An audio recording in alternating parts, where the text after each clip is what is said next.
All right, everyone. Welcome to this Policy and Practice seminar hosted by the UCL Department of Political Science and the School of Public Policy in the UCL Policy Lab. I'm Philip Ayub. I'm a professor here in the department, and I have the distinct honor of being your chair today. The title of the seminar is EDI Advances, Setbacks, and What Comes Next. I think for many of us that care about the issues of EDI, equality, diversity, and inclusion, it has been quite a turbulent time in the headlines. I myself come from the United States, so I've been reading a lot about disturbing news, whether it is the Trump administration's attacks on multiple dimensions of EDI work. So that could include, for example, the criminalization and deportation of students and professors that have been working in the space of Palestine solidarity. We see a lot of attacks on professors and students and departments dealing with gender, particularly transgender inclusion, where we've seen disturbing headlines in recent weeks. Of course, when it comes to wider issues of racial justice, the teaching of critical race theory in schools and universities, and when we think of issues of migration, where we've seen a rightward turn and also the use of surveillance and other tactics to limit the political speech of students and professors and members of society in general with precarious visa status. And while those things, reading the news from my positionality come from the US disturb me, I also see a lot of parallels in other countries around the world where we see a similar encroachment on issues of EDI. And I think that is what's very special about this panel tonight, where we can talk about these issues in a cross-national perspective while thinking about what do we mean by EDI in general? What have we accomplished around issues of EDI within our institutions and in society writ large, and where do we go from here in response to the backlash that is clearly there and clearly expressing itself in different ways in different places. And so to answer those questions, we're particularly lucky today to have two fantastic speakers who can reflect on these topics in very important ways on the basis of their very important work. We have on my right Professor Tim Soutphommasane, who is the Chief Diversity Officer at the University of Oxford and Professor of Practice in Human Rights and Political Theory in the Department of Politics and International Relations there. He's a very successful author of multiple books, such as On Hate, published in 2019, and I'm Not a Racist But... published in 2015. On my left, I have Dr. Francesca Romana Amatoro, who's a senior lecturer in sociology and international relations at London Metropolitan University. Also the publisher of many books and articles. She has a forthcoming book coming out next week, actually, called The Politics of Pride Events, Global and Local Challenges, where she really reflects on progress and modernity and rights while addressing pressing issues such as accessibility, grassroots activism, and environmental sustainability within the wider umbrella of LGBT activism. And so this, I think, with this lineup, we have a great opportunity to reflect on some of these broader issues.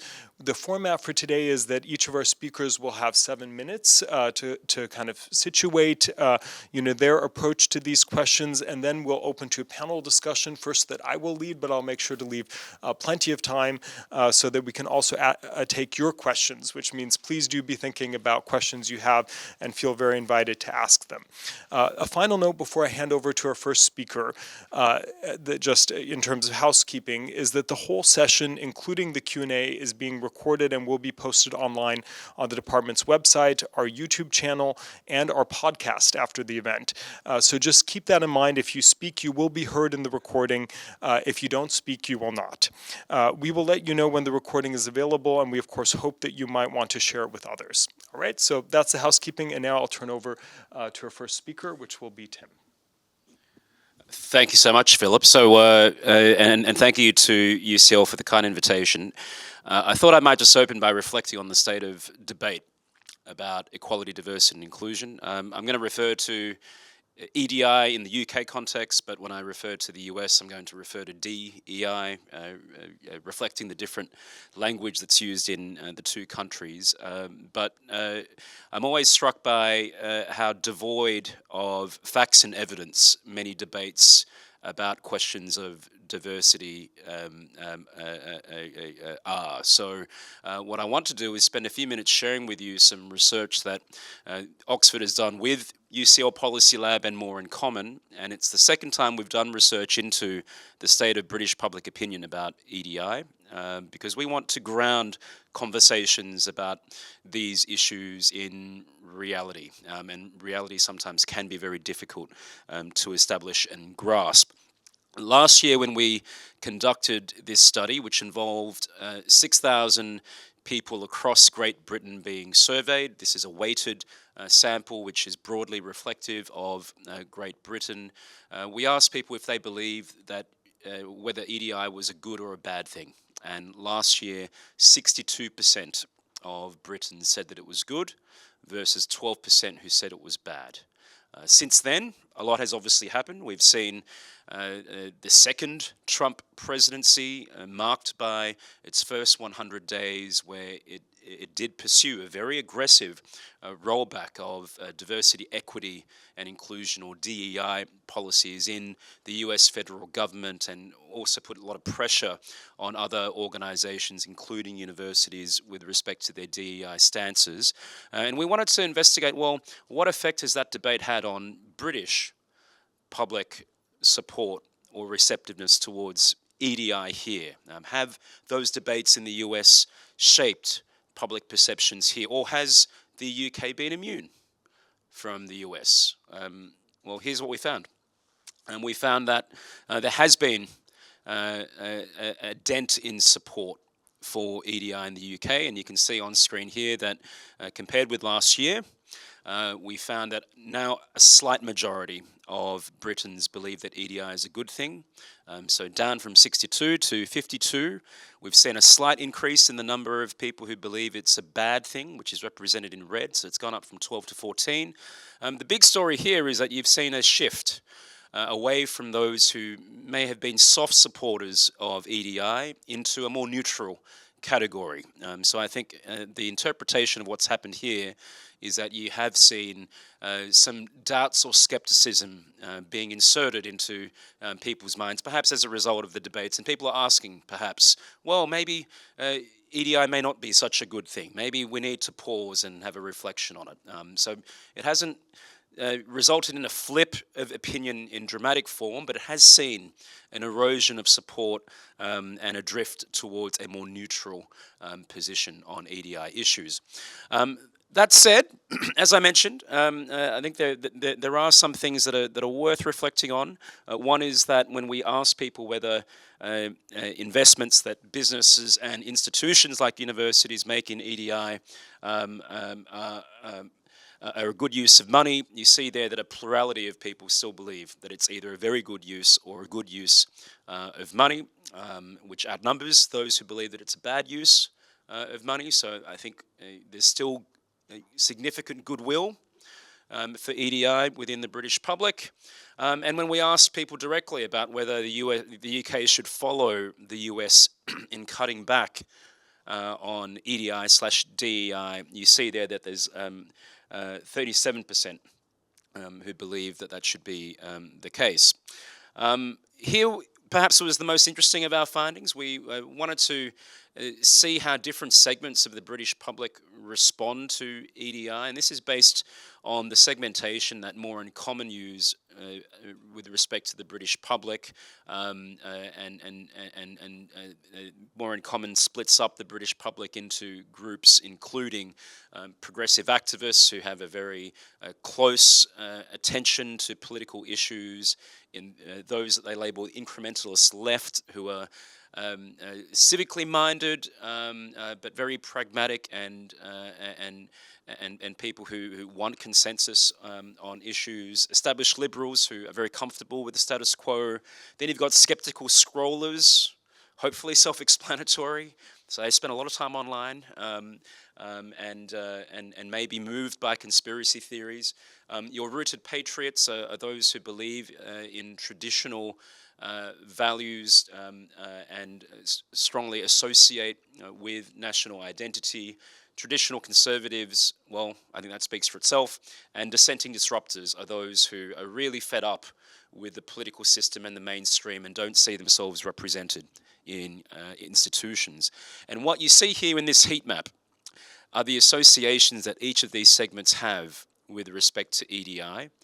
So the darker the color, the greater the agreement with what we've got there on the y-axis, as it were. And if you just look at the top few, in particular, we've listed there respecting people from different backgrounds, ensuring equal access to opportunities, empowering different groups through representation, political correctness, increasing cultural awareness, and box-ticking exercises. What you see there is what is hopefully very clear visually, which is a solid ground or consensus around EDI being about equal opportunity and respect across multiple segments. And what you see are also some outliers. So when it comes to those who identify or who are people who have progressive activist views, you see there that EDI is associated more with removing systemic barriers. But that's the only group that associates EDI with that aim very specifically. And by contrast, if you look at your traditional conservatives, they associate EDI with political correctness, very clearly there. And to the far right, your dissenting disruptors see EDI as being about box-ticking exercises. So they stand out, but the overall consensus appears to be very clear, that people understand EDI as being about respect for difference and being about equal opportunity, which I think points to some ways forward for how we can have a more constructive public conversation about EDI amid significant and rising polarization. One other thing that is worth considering, we propose in thinking about future approaches is thinking about socioeconomic disadvantage or social class. So this is perhaps one dimension of diversity that has been regarded as overlooked in favor of other dimensions of diversity, including race or ethnicity and sex. And gender to some extent, but there's a very clear indication from the British public that there is widespread agreement that addressing socioeconomic disadvantage would be welcome. So if you look on the left there, you can see the net results with respect to whether universities should set targets for students from socioeconomically disadvantaged backgrounds.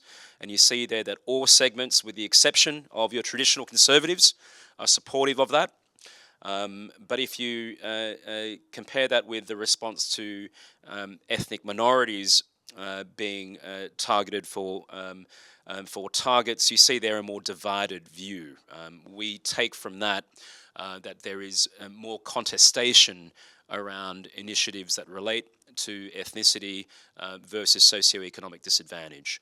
We're not saying here, by the way, that it's not important to address disadvantage based on ethnicity. What we're saying here is just that socioeconomic disadvantage appears to be a subject where people are more receptive at the moment for reasons right or wrong.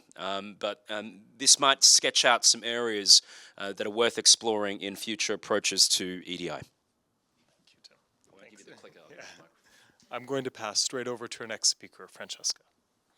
Hi, thank you. First of all, thank you for the invitation. I'm very excited to be here. So I'm just going to sort of like quickly say how I got to DEI and being invited. I mean, probably tangentially, because it's not my first sort of field of study at all. But I kind of got to it through the back door of studying Pride events. So as Philippe said, I have this book coming out, which is primary research that I did with 60 Pride organizers around the world. It was all done online on the back end of COVID, so it was a very sort of DIY kind of research with no resources, but with a lot of enthusiasm. And this activist came from 29 different countries around the world, and initially was really about the challenges that COVID COVID had imposed on Pride events. And then I realized that I had a much bigger story, which was really about all the different challenges and contradictions that the organization of Pride events harbors at the global level, also within some sort of localized phenomena. So how does DEI come into this? A lot of the conversations I've had with activists to various extents, at various latitudes, in various contexts, I'm talking big Pride events to rural, peripheral, tiny events around the world. A lot of these conversations were about funding. They were about support, both from the private sector and the public sector, and feeling like they were really between a rock and a hard place. They didn't want the support of private institutions or private corporate sponsors, but they didn't want the support of public governmental institutions either, because they saw both sources of funding as forms of control, social control. So you could either be controlled by Amazon or you could be controlled by the local municipality, you know, in the way in which you can frame your event. So I was wrapping up my book at the time where these attacks to EDI or EDI were coming into place, particularly through the Trump presidency. And it kind of got me to think a little bit about, you know, what are the implications for Pride organizers who, by the way, had already faced important cutting to their funding through COVID, where a lot of sponsors that said, well, you know, Pride is not happening for 2 years, bye-bye, we're going to use the money elsewhere. So the kind of defunding of Pride events had already started throughout the pandemic, and it kind of got worse with the, you know, the beginning of the so-called DEI crisis. So what happened then, summer 25, if you've followed the news, Pride events were in the news almost every day this summer. And it was something that is not necessarily the case in the way in which it has happened this summer because of the, you know, sort of rollback of DEI policy, but also because of some explicit attacks to freedom of expression freedom of expression, association and assembly, such as in the case of Hungary, but not you know, limited to. So what are the ways in which I'm thinking about DEI at the moment? I've got sort of 4 quick points that I wanted to share with you. The first of which is we still need to locate, you know, particularly when it comes to Pride events, we need to locate the rollback of EDI within the context of a demobilization, partial or full, of structures of what we call homo-capitalism, right? Or we could call about racially inclusive capitalism if we're talking about race. So this idea that these are mobile parts of capitalism. So things like racially inclusive capitalism or homo-capitalism are not glitches in the system. They are mobilized parts that can become mobilized or they can be demobilized. So we're currently seeing a demobilization, a shelving, if you want, right, of these mechanisms that they were once congenial to the pursuit of capitalistic interests. So that it's important that we see this as happening, not as an irrational Trumpian idea, but as a sort of calculated measure to sort of mobilize or demobilize certain particular structures that can help or hinder capitalistic ventures in a way. And I'm here referring mostly to DI initiatives within the employment sector, right? But there's also a broader discourse about the cognitive reworking of certain ideas around dignity, visibility, and empowerment of marginalized and minoritized communities. So there is a reshaping, a sort of like a cognitive relearning of certain categories that we had given for granted, in the sense that, you know, what also Tim shows, that there is a shifting meaning within associated with the DEI from, you know, the empty vessel of political correctness, which I'm still trying to figure out what it is, in concrete terms, to more sort of socially aware, social justice invested initiatives. So there is a resignification of DEI as a real sort of signifier that can mean and stand in for many, many things. What gets lost in the process for, you know, a lot of, you know, people involved, activists, LGBT, organizers and so forth, is the disempowerment that comes, the social, legal, and political disempowerment that comes with this resignification of DI initiatives. So it's not just about semantics; it's about the loss of rights. It's about, you know, losing lawsuits. It's about losing court battle. So it's kind of like a real rethinking of the legal categories, first of all, but also of the sociological and political categories that we use about inclusion, community, belonging, nationhood, borders, and all those sorts of issues. The third one, which is a more of a tangential issue that is kind of related more specifically to social movements and DEI, is the rising cost of protest. So the demobilization of DEI initiatives, aka I'm not giving money to pride events, for instance, or I'm not giving money for racial justice, means that those who were mobilizing for racial justice, pride events, all sorts of other disability activism, they now have to face higher costs for protest or organization. Now, the LGBT community is particularly vulnerable to funding, as Dennis Altman said in the early 70s.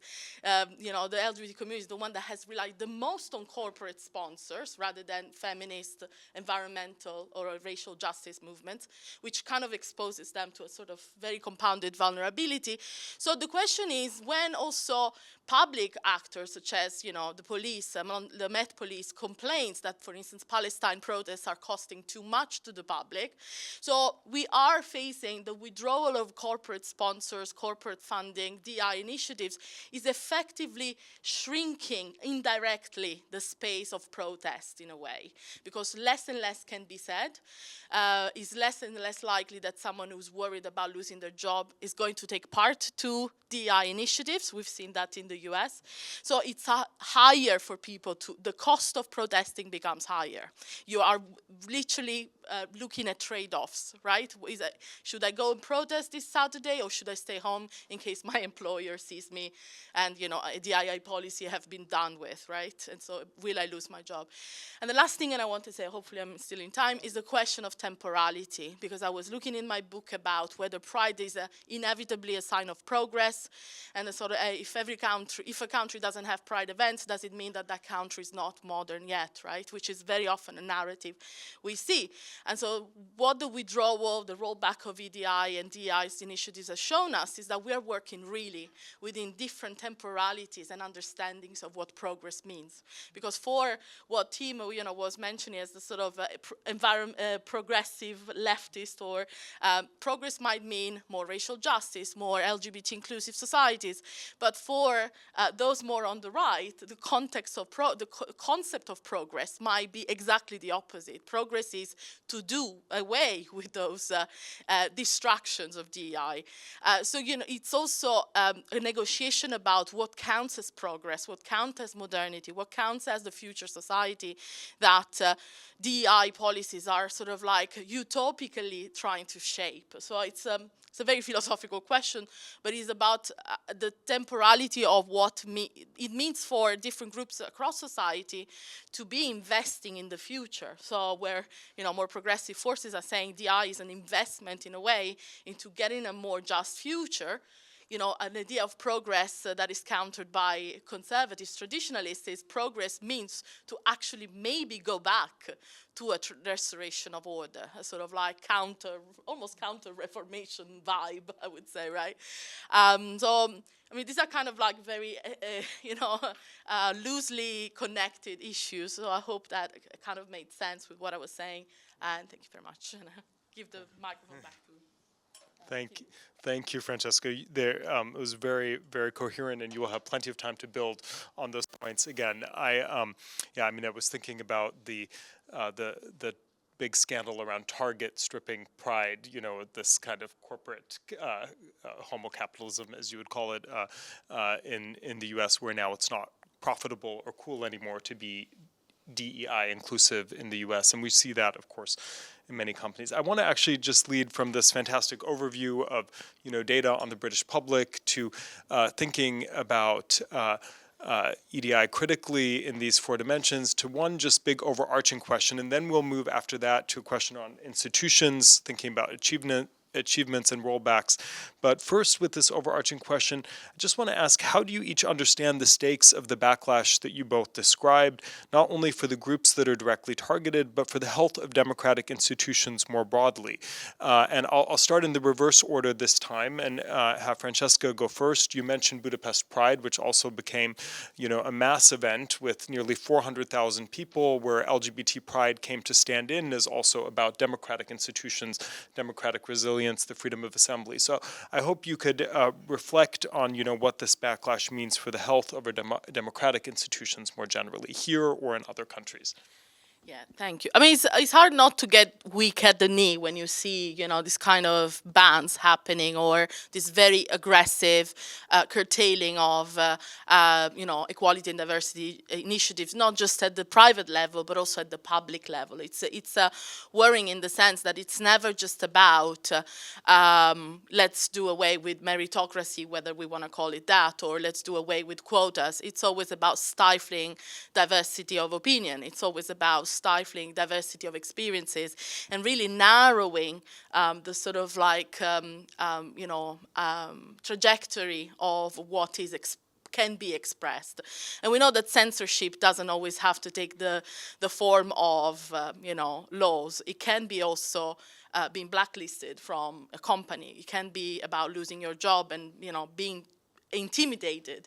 So in those different forms, both within capitalistic structures, but also within institutional structures, the rollback of DI is, I would interpret it as a sort of know your place or stay in your lane kind of forms of intimidation that really have the indirect effect of stifling or suppressing diversity of opinion, so that a lot of people would be worried contextually with the difficult economic crisis, the rise of AI, the loss of jobs, not to lose their jobs, not to rock the boat. So indirectly, there is a lot of that, I think. And you don't, in some cases it's blatant, the sort of censorship that is happening, but in some cases it's enough to say we are done with DI to then feel like people will be intimidated about expressing themselves, or even saying, I want to have an affinity group, or I want to march at Pride, or I want to bring in a flyer from my racial justice initiative, or so it will impact people at both at the individual, but also I feel at the community level. Yeah, it's a profound question, and a good one, because there are civic stakes at play here, and for me, I think there are three. One is around the value of equality and what the ethic of a democracy should involve. So if we're talking about efforts or initiatives that are aimed at leveling the playing field or addressing inequality, which I think go to the heart of many initiatives that would be labelled EDI or DEI, then what you're seeing here is a very direct challenge to the idea that organizations or society should try and address inequality. So in that sense, the contests around EDI do implicate a foundational value of democratic societies. That's one thing that's at stake. A second thing is the integrity of democratic debate. So if you look at, in particular, the United States and how arguments against DEI are prosecuted, consider charges of DEI being to blame for the collapse of the bridge in Baltimore, or for accidents involving aeroplanes and helicopters. Every mishap or every social ill appears now to be blamed on DEI if you were to listen to some media outlets or some media commentators and how they cover a range of political issues. And I think that's a grave offence against a democratic idea that debate should be conducted with fidelity to the facts and with attention to the truth. So I think there's a direct civic challenge there in how arguments about DEI in America in their most extreme forms have been pursued. And the third thing that is at stake, I think, is the idea of a certain kind of democracy itself. So when you do have a critique of DEI and EDI, it's increasingly aligned with a form of populism and an idea that there is an entity out there called the people, and there are elites who are enemies of the people. And EDI and DEI initiatives are increasingly framed as elite concerns that are designed to assist particular groups that are not the people, or who are not really reflective of the true people. And I think that's a very direct challenge to the norms of democracy. So I think they're the three things that are at stake in the debate as it's playing out at the moment. Thank you. Yeah, that's fascinating. And I was with the helicopters, and this kind of tension that's introduced around this idea that meritocracy is somehow distinct from EDI, and that people who are in our institutions are there just because of some elite EDI effort has really been used in the American discourse a lot, while at the same time, of course, filling those positions of power in a very undemocratic way, often with very, even with familial connections or very clientelistic ways. So it is fascinating how that tension has developed. I want to now zoom in from this large question to think more about the institutions that you both have worked in, whether that's your universities or civil society spaces. And it's a two-pronged question to think first a little bit about, step back and think about what are the core achievements you think of EDI efforts or DEI efforts, depending on place. Were there changes, that are now under threat that are worth defending? And then at the same time, I also would like you to think critically about where our institutions may have fallen short. Tim says in the research that we do see support slipping in certain ways. Some people feel the EDI efforts are box ticking or branding or compliance initiatives. Is there some truth to that as well? Are there areas where institutions could have done better in the way we explicated our EDI work to really, bring about the inclusive ethos behind it? So I will now go in the reverse direction again and give Tim a chance to go first. Sure. I mean, lots of questions there. And I'll reflect here in two respects. One, with respect to my work in a university context, but secondly, drawing upon my previous experience in Australia, where I was the Race Discrimination Commissioner in Australia for 5 years and led national anti-racism efforts there. I think a lot about your questions really depends on what you define as EDI or DEI, and I think we've got to be careful not to use these terms to encompass other historic movements or achievements. If you think of human rights, anti-discrimination, or civil rights movements, I think you can point to very clear achievements that those movements have made, often enshrined in laws, in legislation, in public standards about non-discrimination.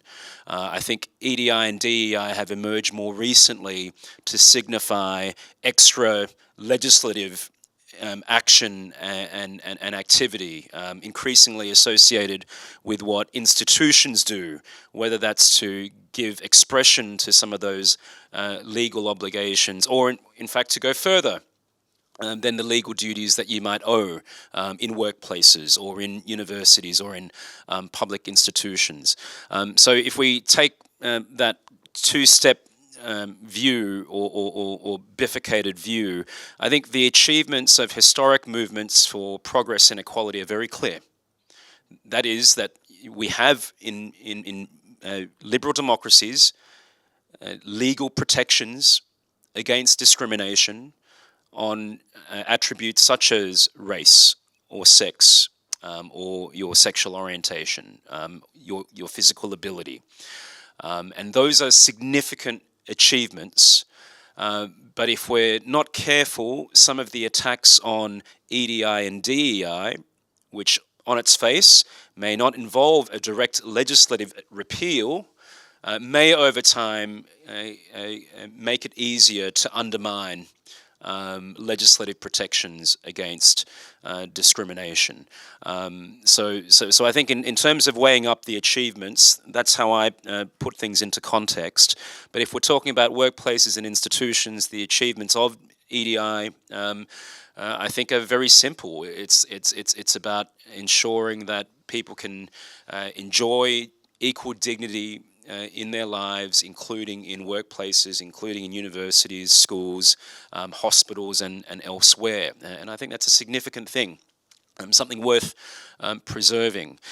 In terms of the critique of EDI and whether it's just compliance or branding, I mean, that critique, I think, has also extended to legislative protections against discrimination. I mean, in the work that I did in Australia under the Racial Discrimination Act, that was a criticism often levelled at the legislative protections we had against racial discrimination. And it came in the form of, well, that's all fine and good, but you haven't changed the structure, or you haven't changed the system, you haven't addressed inequality and injustice in a fundamental and enduring way. So I think that's always going to be a criticism to some degree. But I would say that there's perhaps a more potent criticism that can be made around EDI work and DEI work in America, which is that if we sever institutional initiatives around diversity from a legislative basis,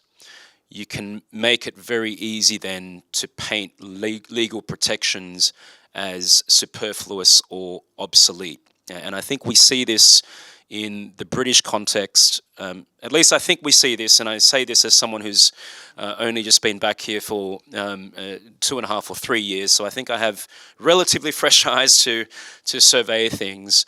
I see it in how many people here in the UK talk about EDI without necessarily anchoring it to the Equality Act, which is the UK legislation that protects equal opportunity.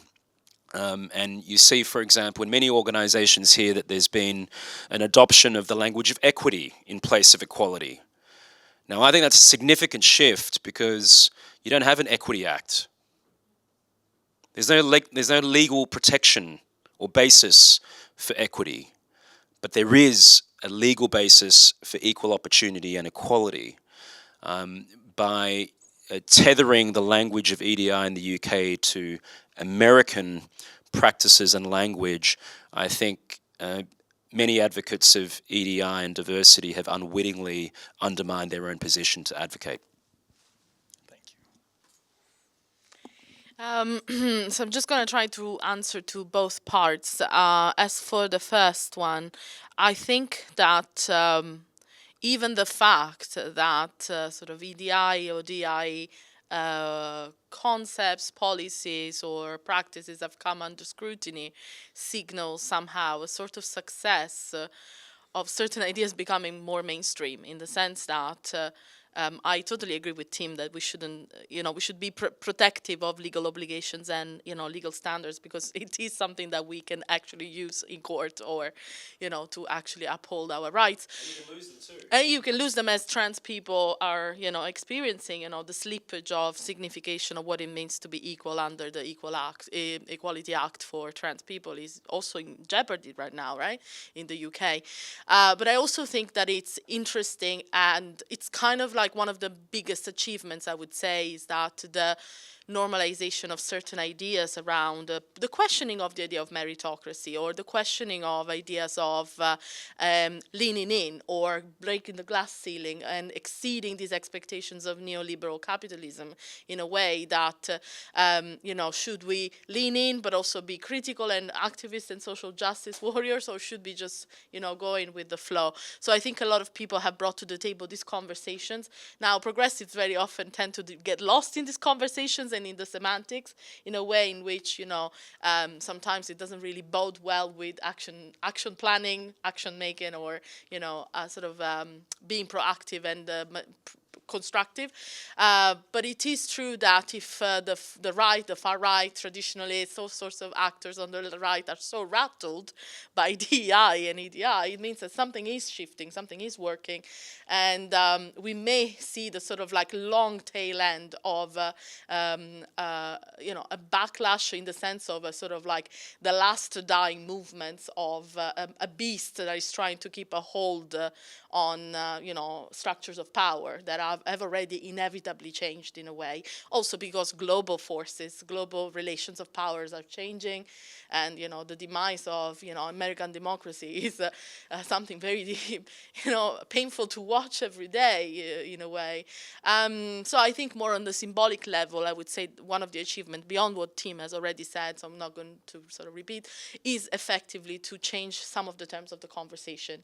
But also this also creates all sorts of breaches and vulnerabilities for the sort of forms of resignification that I already sort of talked about.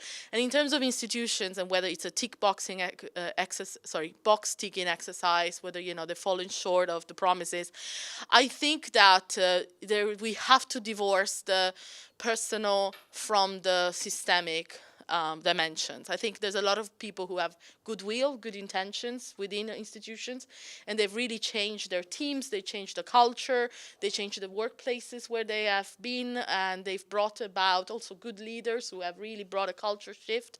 But there's also structures that are inevitably competitive, hierarchical, and they are really not, allowing the emergence of other forms of non-hierarchical cooperation. So DI structures or policies, they still have to act within those measures, within those policies, in the sense that it's still going to be about more opportunities to then probably climb the social ladder, get to the top jobs, rather than sort of rethinking whether the top job is actually what we should aspire for, right? In terms of, are we really satisfied with this very competitive model? But this is a broader critique about, capitalistic form of work and sort of like employment. But I think that, for instance, also institutions, those institutions, whether they're, sort of like a privately financed, but also they receive public funding, they have been scared also to stand up, even when they have considerable power in society. So, if you see the folding of Columbia compared to, other universities across the US, it is really disheartening to see that one of the sort of beacon of global knowledge as it is, folds so easily under pressure.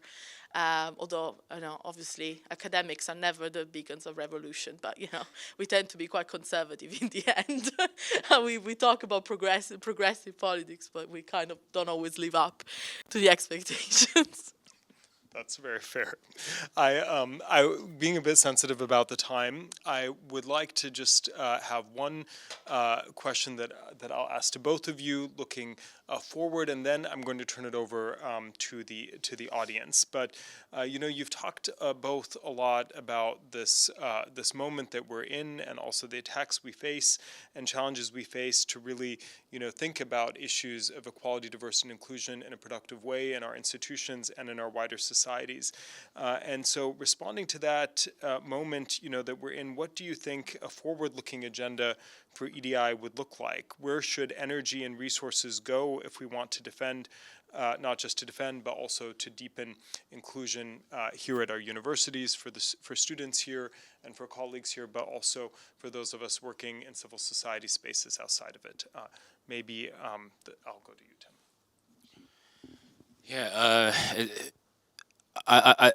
I would say the challenge is to try and ensure there's sustainable support for equality, diversity, and inclusion. And the challenge and opportunity today is for there to be some renewed articulation about how equality, diversity, and inclusion is for everyone, and it must be perceived to be for everyone. I think the challenge that you've seen in recent years reflects a view among some segments of society that EDI is not for them. And when you contextualize that against the backdrop of the rise of nationalist populism and democratic backsliding, those who care about equality and diversity need to get on top of this very quickly.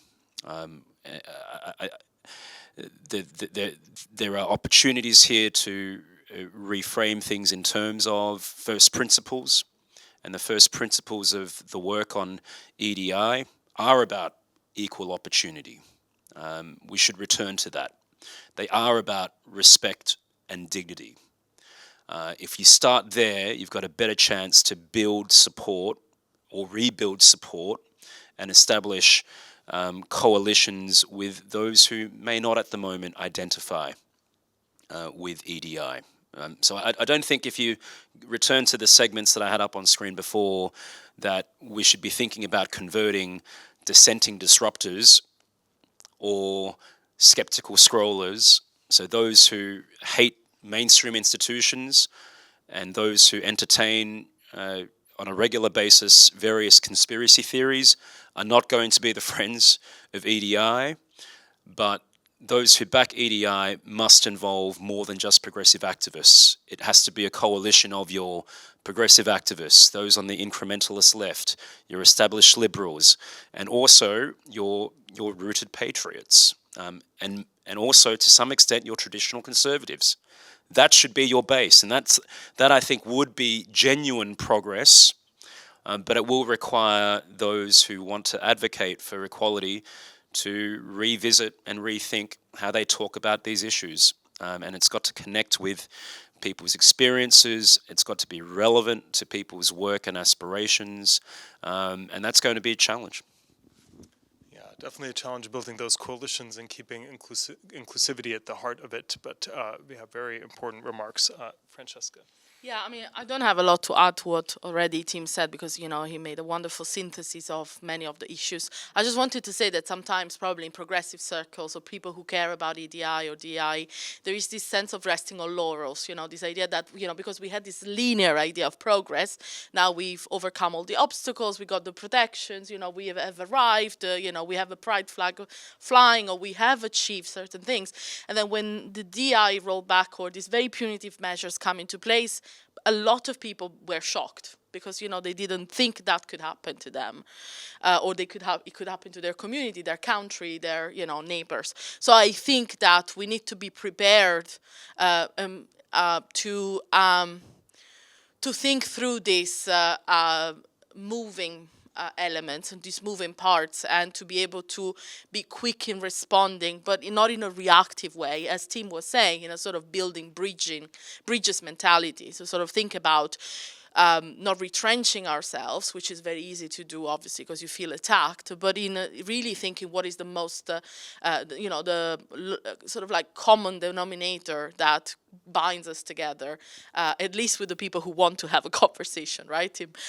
So I think that probably, particularly in countries where there was this sort of sated, you know, satiated feeling about, you know, this very rich democracy, this very, you know, mature levels of conversations around equality and diversity, to feel like we are losing, eroding all of these achievements, it might feel like a sense of not knowing how to react, right? And I think reaction, not reaction, but building bridges and building strategies is something that is very important, and time is of the essence, really, to reorganize electorally, but not just electorally. Okay, like the year of the cycle of the legislation may not be our only horizon, actually. Yeah. Legislature, sorry, not legislation. Thank you. Thank you. All right. Turning to the audience now, do I have any questions for the panel? Okay, we're going to, we do have time, but we will take clusters of 3. And I think I can hand over to Aparna, who will help collect 3 questions. We're on a little bit of a mic shortage today, so we will we'll make this work. All right. So do you want to feel free to call in? People don't understand this. Yeah. Let's go here to the front, Sure. please. Here you are. Thank you so much. Thank you. My name's Denise. So I do have a question. We've spoken a lot about institutions, and I just wanted to know that, is there a particular institution or group of people that you think should take more responsibility for supporting DEI, whether that's schools, corporate leaders, politicians, particularly when we think about schools and we think about, the early careers.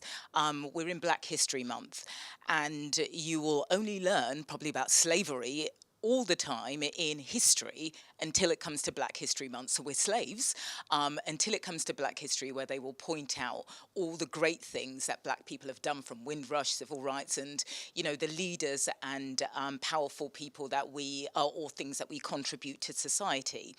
I attended a talk by David Olusoga on the missing chapters of history, and he spoke about historians and how we tell British history. We talk about, us being a nation of tea drinkers, but when we drink English breakfast or Yorkshire tea, tea isn't even grown in England. So does anybody remember that it's from China and India? When we talk about our beloved fish and chips, it's actually come from a Jewish community, or the tomatoes from South America, and that curry sauce that we're dipping certainly doesn't derive from England. So, who do you feel should be more accountable for thinking about how we embrace DEI? What particular person group?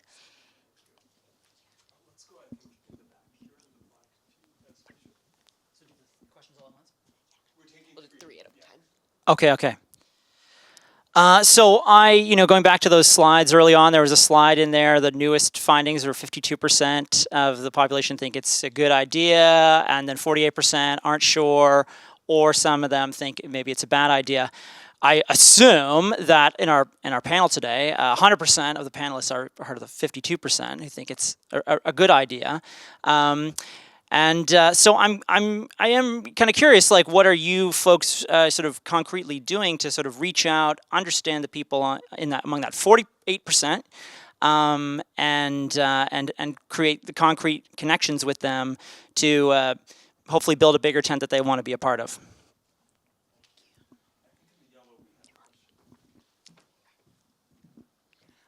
Hello. So first of all, I'd like to just say I agree wholeheartedly with the first speaker. Full disclosure, I'm a teacher at Mulberry School for Girls, and we've done a huge amount over the last 10 years in decolonising our curriculum and thinking about where our centres of knowledge come from. I also agree that where it's really useful to think about where responsibility lies. So a statistic I've just been struck by is that number of students who entered Oxford University from the lowest socioeconomic groups has actually declined by 5% over the last 4 years.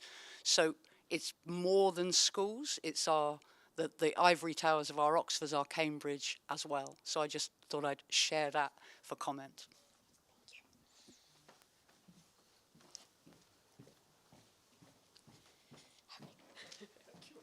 Sorry to getting your steps in today. All right, so we had 3 fantastic questions, centered around, who is responsible in terms of the institutions for, opening some of these conversations. And the first and second are very linked here, also in thinking about, are we seeing slippage in socioeconomic status? If that is declining at Oxford and some of these also higher education institutions. And then we also had a question about speaking to the 48% in your slide, or I guess the in-betweens and the no's on DEI. How do we build those bridges? Maybe I'll go to Francesca first. You can pick whichever ones you want. Yeah, I'm going to start with reaching out. So there is the micro and the macro dimension, right? I think people are comfortable at different levels. So some people are happy to engage in very confrontational style conversations, and some people really want to change the mind of people around themselves. Personally, if the question is addressed to me personally as practitioner, maybe a person, I don't shy away from conversations with people around me at all. Even people who are tangentially close to me, maybe they're not people that I know very well. I'll try, and I'll try to listen as well. Of course, there are some people who don't want to listen, they don't even want to talk. But, I think it is important to be patient to some extent, because, especially if you are inhabiting some forms of privilege, you've got to allow your patience to be there. You cannot just dismiss and just say, well, I don't want to have this conversation. I also try to think about how can I embed these conversations within my practice, not just for me, but so that students are comfortable themselves to have these conversations with people around them. So it's a sort of, a scale, sort of scaling up the effect, right? And empower them not to shy away from these conversations and not feeling that they cannot talk or that they have to shut up because they're going to hurt someone's feelings. But to have the facts, as Tim was saying, to have the facts, right? Having facts is very often a very good response, not in a sort of shoving in someone's face the facts, but in sort of having a conversation centered about facts. In terms of representation and also which institutions we should hold more to account, I have very little faith in corporations and corporate actors in this.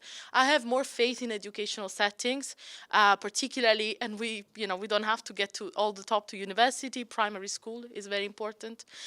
There's a lot of wonderful things that are done, even in the UK. There are authors like Sarah Wardlow, who's just published a book about decolonizing the curriculum, and a lot of waves being done about changing how children see themselves and how children see their contribution to a country like the UK, right?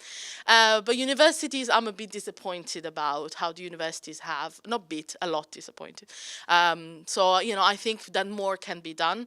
And universities, especially universities that harbor significant power in their numbers of students, in their capital, they should try and help us to have conversations where we do not demonize those who do not have access to university and dismiss their claims, but we kind of try to meet people halfway. Not so also we can fight some of that anti-intellectualism that is happening, because also we academics are guilty of being very nebulous and obscure. So I think this is very important, and we can do outreach in that sense.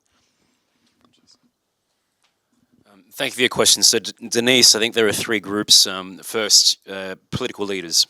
Political leaders set the tone for society, and they have a special responsibility to get things right and to give license to people to ask questions and to encourage people to show respect and decency to others. The second group are your storytellers. I mean, you told some great stories there in your question, but this is how you win the imaginations of others, and I think cultural institutions have a special role in getting things right. And thirdly, it'd be remiss of me not to say anything about universities. I think universities have a fundamental role here in modelling what EDI good practice can look like, and I'll focus on one particular thing, which is pluralism. The challenge with universities should be to open up students' minds, to challenge students, and that will require calling upon students to encounter views that they may disagree with, maybe even strongly, and doing that in a way that is consistent with a commitment to equality and diversity. Now, I don't think there is a trade-off or any fundamental incompatibility between supporting free speech and supporting equality, diversity, and inclusion. And if there were a conflict, I think we'd be in big trouble within universities, because this is what we have to demonstrate to others as a possibility, that you can disagree but still respect someone. And you can disagree. I know the students here at UCL have probably heard the language of disagreeing well, which I know your provost is fond of. He was fond of it at the University of Sydney, and I disclose I worked with Mark while at Sydney. But that's a worthy aspiration, to ensure that you can debate things in a civil and respectful manner. To the second question, I spend a lot of time talking to people who disagree with EDI. It may surprise you, it may not, but I actually spend a lot of time either corresponding to or meeting with people within our university community who may have strong views about this. So we're We're a diverse and pluralistic institution at Oxford. We have a healthy range of views. I think there's strong support for the work that we do on EDI because it's framed in terms of supporting our academic mission, and it's fundamentally about our teaching, research, and how we engage with the world. But there are hard questions which many colleagues will ask of our EDI work and commitments, and we don't shy away from that. And when we have conversations with students too, we also welcome a range of views. So this week we've been inducting many of our students across our colleges, including on EDI. And those sessions are interactive. They're not about us talking to students. They're about us talking with students and about students talking to each other. And we encourage a healthy pluralism and exchange of views. To the third question, we want to ensure that students of talent from whatever background feel that they have a place in Oxford. So we do work in terms of having dedicated programs that pay attention to underrepresented groups. We have something called the Astrophoria Foundation Year. There are programs such as Opportunity Oxford. They're all geared towards ensuring that we open up the institution and don't present as an institution that is foreboding and isn't welcoming. We also have set targets in our access and participation plan, and we have very specific targets on trying to increase. We're trying to increase the proportion of students with attention to the index of multiple deprivation, and also with respect to free school meals. But we recognise that there's more to do. But we are very mindful of the responsibility that we have to ensure that that we welcome students from all backgrounds, because we are ultimately about ensuring that the best students have an opportunity to come here, and indeed that would be the case for other universities as well. Thank you. All right, can we see hands again? All right, we'll go, I think, to the front here, and then to the back, and then to the person in the black sweater. You might need to remind me of the last one. Okay, so thank you so much for your insights, and I think your slide on DEI spending really got me thinking about one question. Where is the limit of DEI? So when DEI begins to, for example, encroach upon the basic principles of meritocracy, when, if you'll excuse my language, identifying as a gender-fluid pizza facing systemic barriers somehow improves my chances of college admission, when those who fail to respect my pronouns of pepperoni and cheese are coerced to do so and then cancel when they refuse, all in the name of DEI, is that still within the relevant territory of DEI? And if not, where does DEI extend toward, and where does it stop? Shall we answer that first before we go to the next question? Sure. Because I don't want to forget the details there. Can you point me to the examples of those identifications? Yeah. Is this referred to a UK example, or is this somewhere else? The US. Oh, okay. Yeah. Okay. Well, I can't speak for the US because I'm not a US university administrator. What I can say is that the work of equality, diversity, and inclusion in the UK is grounded in the Equality Act, and universities pursue that because we owe, as a legal obligation, a public sector equality duty to eliminate discrimination, to promote equality of opportunity, and to promote good relations between different groups of people. I ask you, is that objectionable? Because if you want to argue about the limits of EDI within the UK, I think you've got to ground it in how we actually practice it. What happens in the US may well be subject to criticism.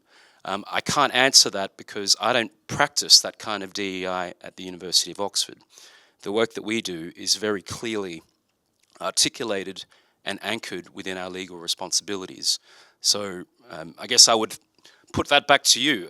Is that an objectionable form of conducting EDI? Because the limits of how we conduct EDI are very clearly articulated in the UK.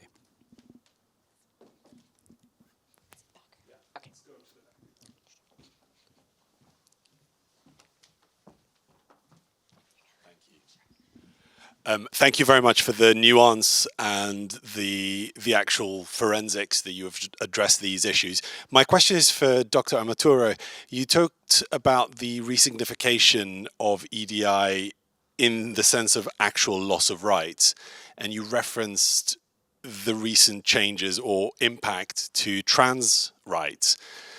Do you think that there's a cynical move to dismantle trans rights as a way of then dismantling hard-fought LGBT rights more widely, or do you think that the latter is actually just an impact of the dismantling of trans rights? On this side.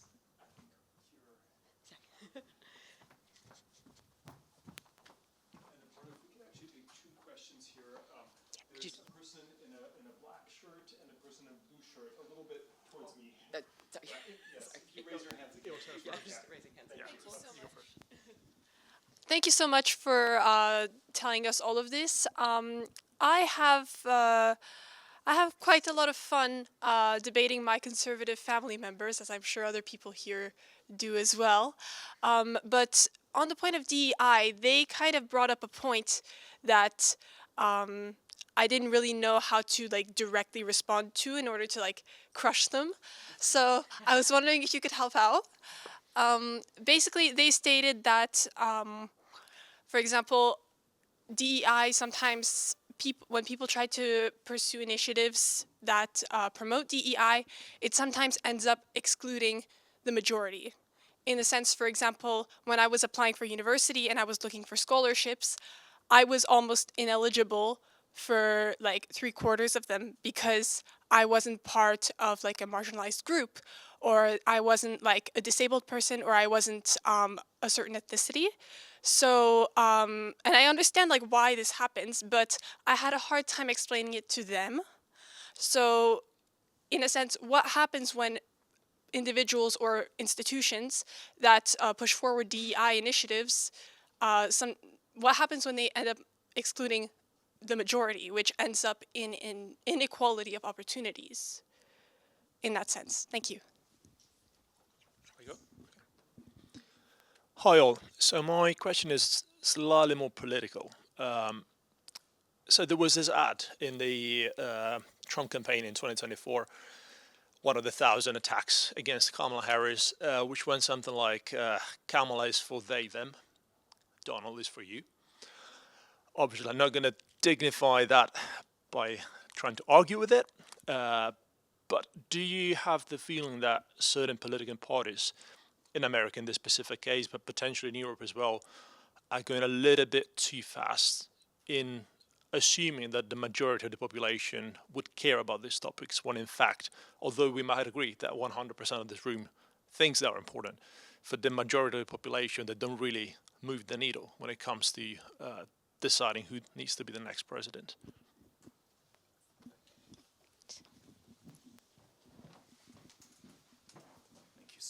Sorry for your work here. All right, let me just summarize real quick. So we had a question about trans exclusion and the ramifications of that. You know, how contained is that? How much does it spill into other issues? We had a question about talking to conservative family members. And, you know, Tim made a point before that EDI is actually for everyone. And how do you have these conversations when there are arguments saying that it is not for the majority, or that certain groups are privileged in EDI debates? And then we had a question about the American political campaign with the Donald Trump slogan, Kamala Harris is for they, them. Donald Trump is for you. I should note the Democratic Party did very little on trans rights in general, but, you know, talking about how these attacks, which are sometimes preemptive by right-wing actors, feed into the political discourse. So maybe I will have Francesca go first. Yeah. Thank you. I'm going to sort of like try to respond to the first and the second question along the same lines. So, it's not just a matter of, you know, who we see represented, you know, the tick box, right? But if we really think about, let's talk about who holds the power at various levels, right? For instance, political representation. The amount of people who might be trans or disabled that are really holding the purse strings, or they're really holding the top jobs in society, I would be very surprised if you knew maybe more than one or two. Okay, so when we think about, and racial representation is a similar question. For other issues might be a similar sort of exercise that we may entertain. So what I'm trying to say here, the question of meritocracy and the quality of opportunity isn't, for me, it's very often connected to the concept of resentment. This idea that I've lost an opportunity because someone else gained one. Okay, which is also very Nietzschean kind of ideas about my power, my will to power, my will to ascend to a certain rank, right? And this is not our fault, because we live in a capitalistic system that says you need to get a promotion, you need to get more jobs, you need to ascend to the next stage of your career, right? So I understand the personal frustrations. There are, however, systemic barriers to participation in society. Trans people make 0% of 1% of the population, depending on where you go, but they're not visible, they're not represented, they're not holding the purse strings, they're not holding the political debate, they're not holding that much power. As much as it seems like there's trans people everywhere, a lot of trans people are retreating from the public because they are scared. The same if you think about disabled people. How many people who are disabled are actually able to be in working positions that are not just allowing them to survive, but to thrive in the way in which others thrive, able-bodied people thrive.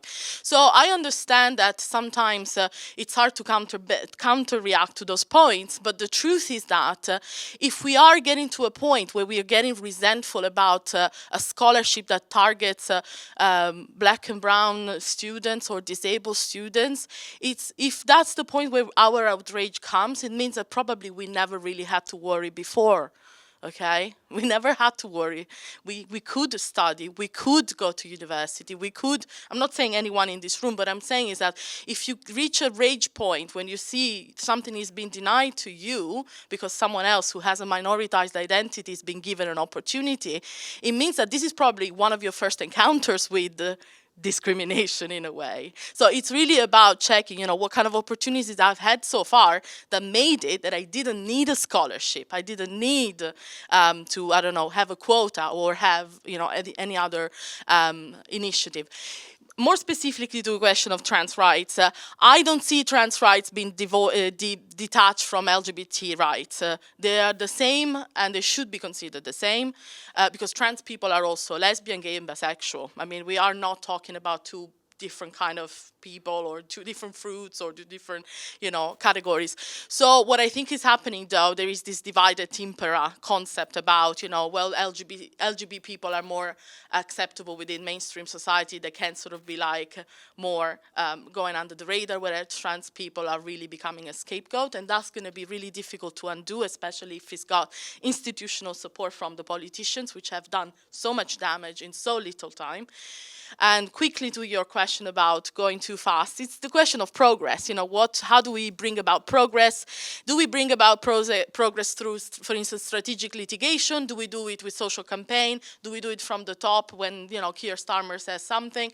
It's a difficult question. How do you string people along for progressive causes? I think it's something that we really need to work on because, it's very often seems like it's a detached elite concern, but many of these concerns come from very grassroots, working class, marginalized communities. I mean, it's ludicrous. For instance, we're discussing in the UK whether disabled people should have access to benefits and should have some level of support to be mobile and buy a mean of transportation or have a travel card. I think that is, that's not even progressive. That is, from a human perspective, I think it's really ludicrous that this is the kind of conversations we are entertaining.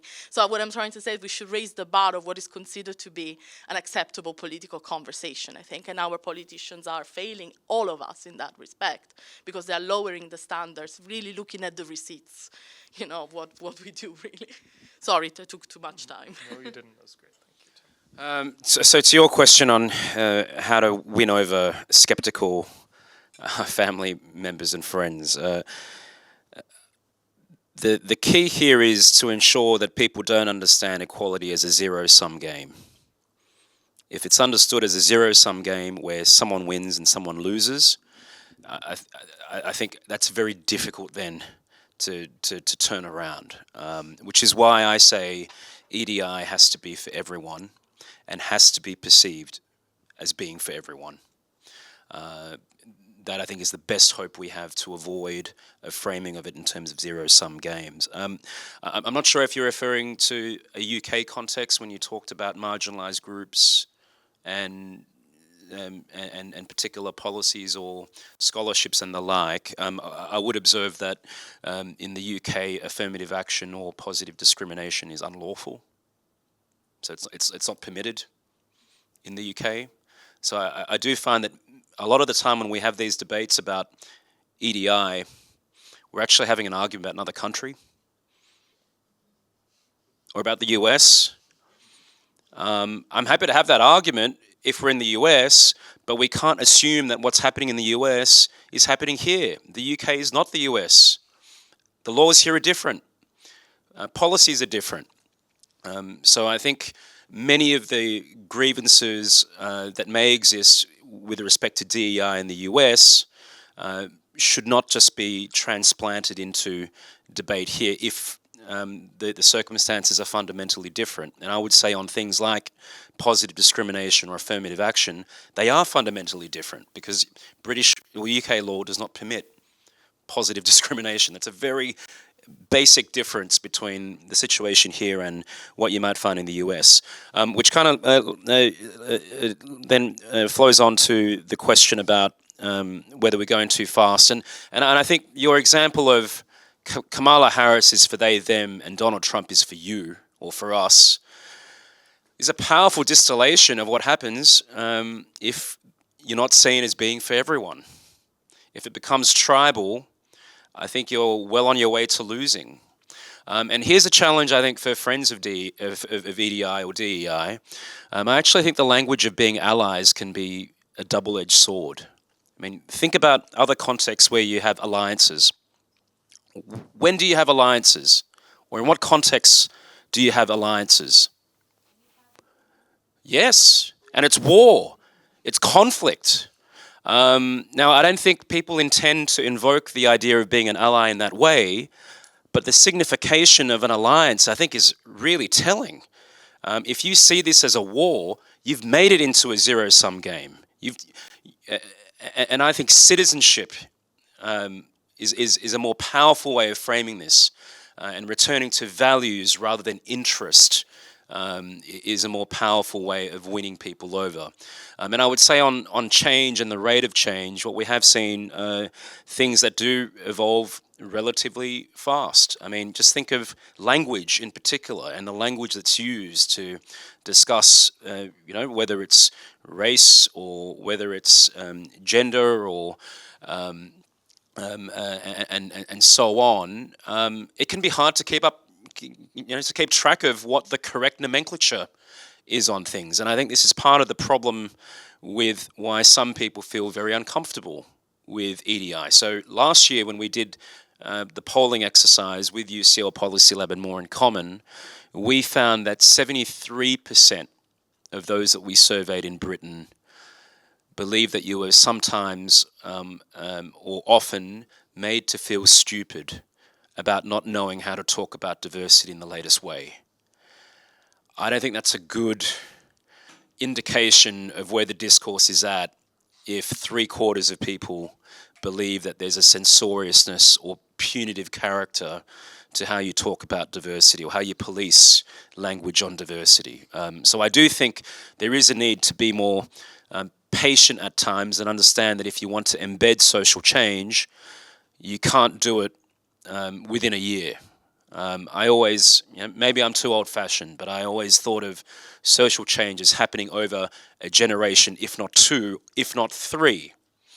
I think there may be an assumption among some talking about change these days as, well, sorry, that was 5 years ago and we've moved on now. Well, sorry, you've got to embed change. You've got to make sure that it's something that is accepted and something that's practiced if it's going to be enduring. So I do think there is an important challenge around time and pace that we need to think about. And I would say it's particularly a challenge, again, for my friends in the progressive activist camp who probably want change really urgently and really fast and maybe arguing or advocating for change in ways where they will struggle to bring people along with them. Thank you.